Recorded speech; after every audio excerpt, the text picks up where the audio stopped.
Good morning बेटा। Grammar का next topic है हमारा। नेक्स्ट टॉपिक करने से पहले हमें पहले ये पता होना चाहिए हमारे प्रयोग के आधार पर शब्द के कितने भेद होते हैं। प्रयोग के आधार पर शब्द के हमारे दो भेद होते हैं, एक तो विकारी शब्द और दूसरा अविकारी शब्द। अब विकारी शब्द कौन से होते हैं? जिन पर लिंग वचन काल कारक का प्रभाव पड़ता है, जिसमें विकार उत्पन्न होता है। लिंग वचन काल कारक के कारण जहाँ पर विकार उत्पन्न होता है वो हमारे विकारी शब्द होते हैं, जिसमें परिवर्तन हो जाता है, वे हमारे होते हैं संज्ञा। संज्ञा के अंदर आते हैं लिंग वचन और कारक, फिर आते हैं सर्वनाम, फिर विशेषण और क्रिया। इसमें है परिवर्तन हो जाते हैं। जब हमारे लिंग चेंज होता है तो क्रिया भी चेंज हो जाती है, तो उसमें परिवर्तन हो जाता है। और जो हमारे सर्वनाम शब्द होते हैं वो भी चेंज होते रहते हैं। लेकिन जो हमारे अविकारी शब्द होते हैं तो इसमें कोई भी परिवर्तन नहीं होता है। जिनके ऊपर लिंग वचन काल कारक का कोई भी प्रभाव न पड़े वो हमारे अविकारी शब्द होते हैं। उसे हम अव्यय शब्द भी कहते हैं। अव्यय जिसका कुछ भी खर्च न हो, अर्थात जिसमें परिवर्तन न हो, वे हमारे अविकारी शब्द होते हैं। क्रिया विशेषण पहला अविकारी शब्द होता है क्रिया विशेषण। संबंधबोधक, समुच्चयबोधक, विस्मयबोधक और निपात शब्द, ये हमारे सारे हैं जो ये अविकारी शब्द हैं। अब हम पहले वीडियो में भेज चुकी हूँ अलग अलग टॉपिक की, सारे टॉपिक हो चुके हैं। अब हमारा ये टॉपिक आता है क्रिया विशेषण। अविकारी शब्दों पे विकारी शब्द हमारे सारे हो चुके हैं, वीडियो अपना देख लेना। जिसने नहीं देखी है सभी की वीडियो बन चुकी है। नेक्स्ट आती है यहाँ पर क्रिया विशेषण। अब हमारे जो भी अविकारी शब्द होते हैं उसमें पहला आता है क्रिया विशेषण। अब क्रिया विशेषण क्या होता है इसको हम आगे पढ़ते हैं डिटेल से। ओके, अब हम नेक्स्ट ये जो टॉपिक है क्रिया विशेषण, इसको डिटेल से पढ़ेंगे। तो क्रिया विशेषण होता क्या है? अब देखिए ये करने से पहले हम पहले ये एग्जाम्पल देखते हैं। जैसे है बच्चे बाहर खेल रहे हैं। अब जो हमारा कर्ता है वो कैसा है, कैसा शब्द है? बच्चे संज्ञा शब्द है, जातिवाचक संज्ञा है, एक वचन है, बहुवचन है, बहुवचन है। और जो क्रिया है वो हमारी चेंज हो रही है। लेकिन ये बाहर शब्द है, इसमें भी बाहर सेम है, इसमें भी बाहर है, इसमें भी बाहर है। बाकी यहाँ ये भी चेंज हो गया है, ये भी चेंज हो गई क्रिया, कर्ता भी चेंज हो गया है, क्रिया भी चेंज हो गई है। लेकिन जो ये शब्द है ये बाहर है, ये कोई चेंज नहीं हुआ है, ये हमारा है क्रिया विशेषण। क्रिया की विशेषता बता रहा है। क्रिया क्या हो रही है? खेलने की हो रही है। लेकिन अब ये बताइए इसकी विशेषता क्या है? जो क्रिया हो रही है उसकी विशेषता क्या है? वो बाहर हो रही है, इसीलिए ये हमारा क्रिया विशेषण हो जाएगा। और ये हमारा अव्यय शब्द भी है, इसके ऊपर कोई भी प्रभाव नहीं पड़ा है। ये भी चेंज हो गए, बच्चे बहुवचन है और क्रिया भी बहुवचन हो गई। राम एक वचन है और क्रिया भी एक वचन है। और जो वे शब्द है ये भी बहुवचन है और क्रिया भी इसी के अनुसार आ गई है, ये भी हमारी बहुवचन हो जाएगी। इस प्रकार से जो बाहर शब्द है, जो अव्यय शब्द है, इसमें कोई भी परिवर्तन नहीं हुआ है। ये क्रिया की विशेषता बताता है, बाहर हो रही है। तो ये है, इससे हम है क्रिया की विशेषता का पता चल रहा है। और ये भी प्रूव हो गया कि ये अव्यय शब्द है, इसमें कोई भी परिवर्तन नहीं होता। अब इसमें आते हैं अपने क्रिया विशेषण के ऊपर। क्रिया विशेषण होता क्या है? नाम से पता चल रहा है बेटा, क्रिया की विशेषता बताने वाले। जिन शब्दों से क्रिया की विशेषता का बोध हो वे हमारे क्रिया विशेषण कहलाते हैं। जैसे अभी एग्जाम्पल है बच्चे बाहर खेल रहे हैं, तो ये बाहर है हमारा क्रिया विशेषण हो जाएगा। मैं कल दिल्ली जाऊंगा, अब कल है वो भी हमारा क्रिया विशेषण हो जाएगा। ये परिभाषा हो जाएगी। पहले परिभाषा लिखेंगे और फिर इसमें लिखेंगे हम क्रिया विशेषण के भेद। क्रिया विशेषण के भेद, भेद कितने होते हैं? 4 होते हैं। पहला आता है हमारा कालवाचक क्रिया विशेषण।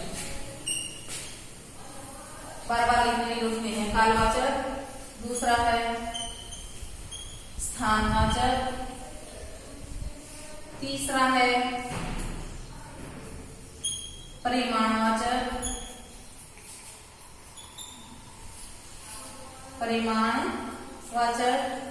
और फोर्थ है रीतिवाचक।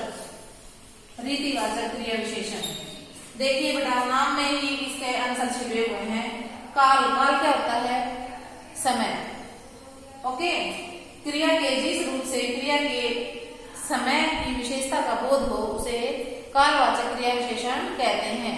या दूसरी डेफिनेशन ये भी लिख सकते हैं, जो शब्द क्रिया के समय संबंधी विशेषता प्रकट करता है उसे कालवाचक क्रिया विशेषण कहते हैं। नाम पता होना चाहिए, बहुत ही आसान टॉपिक है, कोई मुश्किल नहीं है।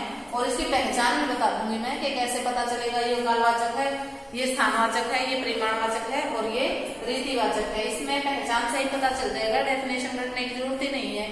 तो कालवाचक, काल का मतलब होता है समय, वाचक होता है बताने वाला। क्रिया के समय को बताने वाले शब्द कालवाचक क्रिया विशेषण कहलाते हैं।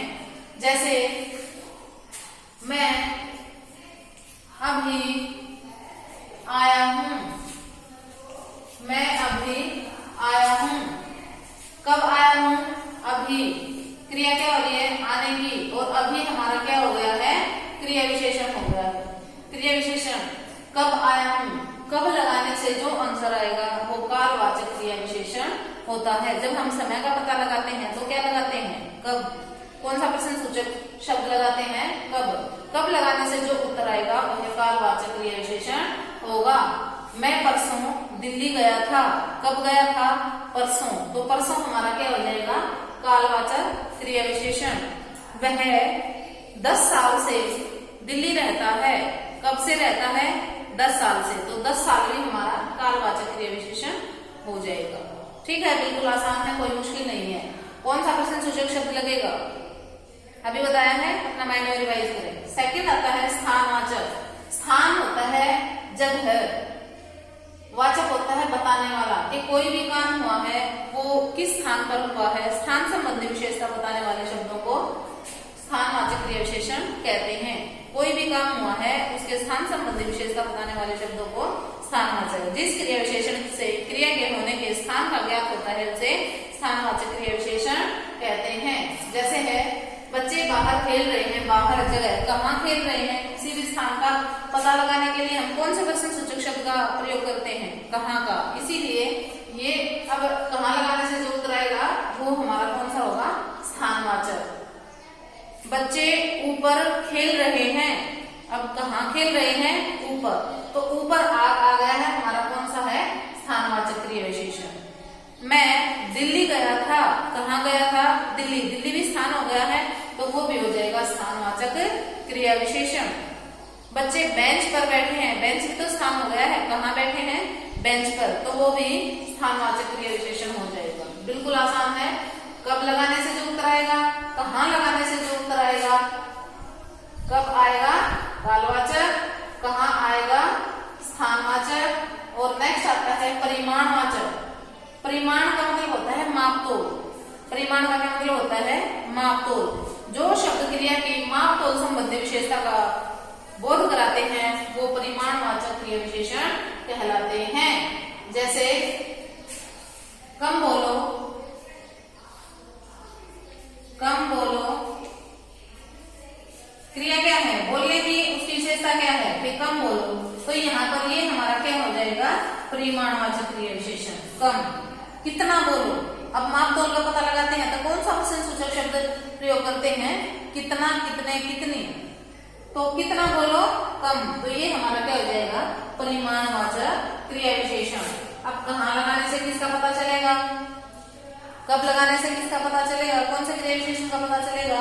और परिमाणवाचक क्रिया विशेषण का पता कैसे लगाएंगे? कौन से प्रश्न सूचक शब्द लगाकर हम परिमाणवाचक क्रिया विशेषण का पता लगा सकते हैं? तो बताइए, मैंने अभी बताया है, अपना रिवाइज करेंगे। कितना, कितने, कितनी। एग्जाम्पल है जैसे उतना खाओ, उतना खाओ जितना पचा सको, जितना पचा सको। अब देखिए इसमें उतना, जितना, कितना खाओ, उतना खाओ, कितना पचा सकूं, जितना पचा सकूं। तो यहाँ पर उतना और जितना है ये हमारा कौन सा परिमाणवाचक हो जाएगा? कौन सा क्रिया विशेषण हो जाएगा? परिमाणवाचक हो जाएगा। ठीक है। और इसको पता लगाने के लिए हम कौन से प्रश्न सूचक शब्द का प्रयोग करेंगे? रिवाइज करेंगे। नेक्स्ट आता है हमारा रीतिवाचक। फोर्थ आता है रीतिवाचक। रीति का मतलब होता है ढंग। क्या होता है? ढंग। कि काम हुआ है वो किस तरीके से हुआ है। कोई भी काम हुआ है किस तरीके से हुआ है, ढंग या विधि संबंधी विशेषता का बोध कराने वाले जो शब्द क्रिया की रीति या ढंग संबंधी विशेषता का बोध कराते हैं उन्हें रीतिवाचक जैसे राम धीरे चलता है, कैसे चलता है? राम धीरे चलता है, कैसे चलता है? धीरे। तो ये हमारा कौन सा हो जाएगा? रीतिवाचक।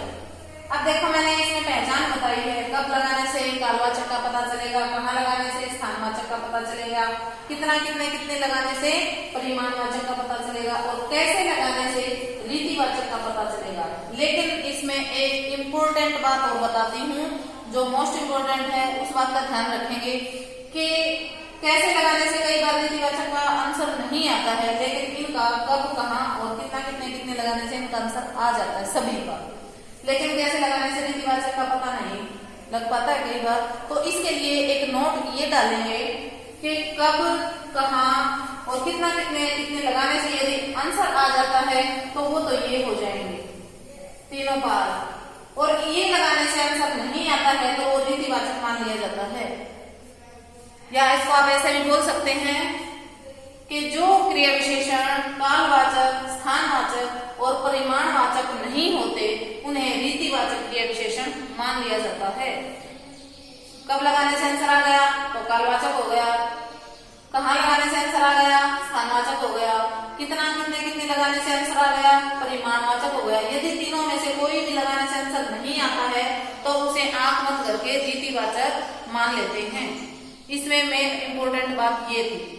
ठीक है, तो ये हमारा आज का इतना टॉपिक था क्रिया विशेषण का। इसके 4 भेद कौन से होते हैं वो अपना आप इसके नोट्स बना लेंगे। ठीक है, थैंक यू।